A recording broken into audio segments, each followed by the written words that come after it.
दिल्ली के पूर्व मुख्यमंत्री और आम आदमी पार्टी के संयोजक अरविंद केजरीवाल ने जस्टिस स्वर्णकांता को एक पत्र लिखकर सत्याग्रह करने का ऐलान कर दिया है। अपने इस पत्र में केजरीवाल ने कहा है कि अब जस्टिस स्वर्णकांता से न्याय मिलने की उम्मीद नहीं रही। केजरीवाल ने क्या कुछ कहा है वो आप सुनिए।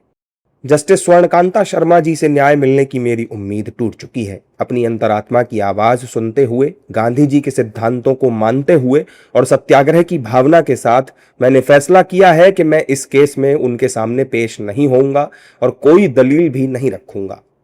केजरीवाल के पत्र पर अब सियासी बयानबाजी भी तेज हो गई है। बीजेपी नेताओं ने केजरीवाल के पत्र को लेकर तीखा हमला किया। बीजेपी का कहना है कि जब सरकार में वो थे तब घोटालों पर घोटाले उन्होंने कर दिए। अब पापों की सजा मिल रही है तो देश की न्यायपालिका पर सवाल उठा रहे हैं।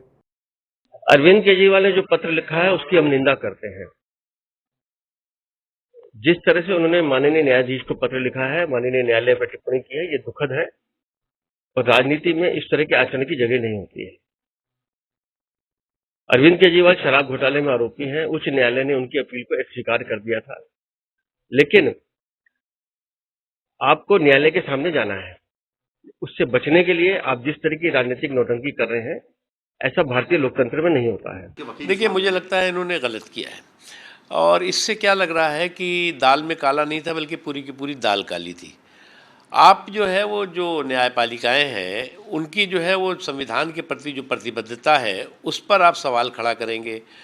आप अपने हित के हिसाब से और अपने सुविधा के अनुसार जो है वो आप कोर्ट्स को तय करेंगे कि इन कोर्ट्स को हमें सुनना है, इन कोर्ट्स को नहीं सुनना है। ये तय नहीं कर सकते आप। केजरीवाल की दिल्ली में सरकार हो, मुख्यमंत्री मान की पंजाब में सरकार हो, आम लोग त्रस्त थे भ्रष्टाचार से, घोटाले से, नशाखोरी से, कानून व्यवस्था से। क्या हालत है पंजाब में आज कानून की व्यवस्था में। भाजपा कार्यालय के सामने इतना बड़ा बम फोड़ दिया गया।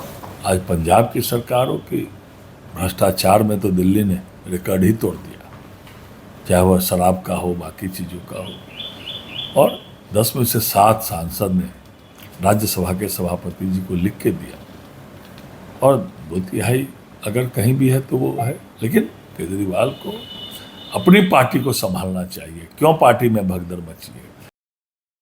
अरविंद केजरीवाल के इस मामले को लेकर कांग्रेस नेताओं ने भी तंज कसा है। कांग्रेस ने केजरीवाल को भ्रष्ट मुख्यमंत्री बताया है। उसी को मानेंगे मतलब उनका घर में कानून बनता है क्या? कानून को नहीं मानेंगे? मतलब उनका कहने का मतलब हम न्यायालय को नहीं मानेंगे तो उनका घर में कानून बनता है, उसी को मानेंगे? ऐसा थोड़ी नहीं मनमानी चलेगा। ये खूबसूरती है हमारे लोकतंत्र का। बाबा साहब डॉक्टर B.R. अम्बेडकर ने जो संविधान बनाया है उसकी खूबसूरती है। किसी एक व्यक्ति के हाथों में अधिकार नहीं है, चैनल है। यहाँ एक क्लर्क को भी बहुत बड़ा ताकत दिया गया है, उसका भी साइन का यहाँ बड़ी महत्व है। आपको मानना ही होगा, क्यों नहीं मानिएगा? अगर आप नहीं मान रहे हैं तो आप उल्लंघन कर रहे हैं कानून का। केजरीवाल ने यह भी संकेत दिया कि उनका ये कदम न्याय व्यवस्था के खिलाफ नहीं बल्कि अपने सिद्धांतों के समर्थन में है। हालांकि उन्होंने साफ किया कि यदि जस्टिस स्वर्णकांता कोई फैसला सुनाती हैं तो उसके खिलाफ सुप्रीम कोर्ट जाने का अधिकार वो अपने पास सुरक्षित रखेंगे।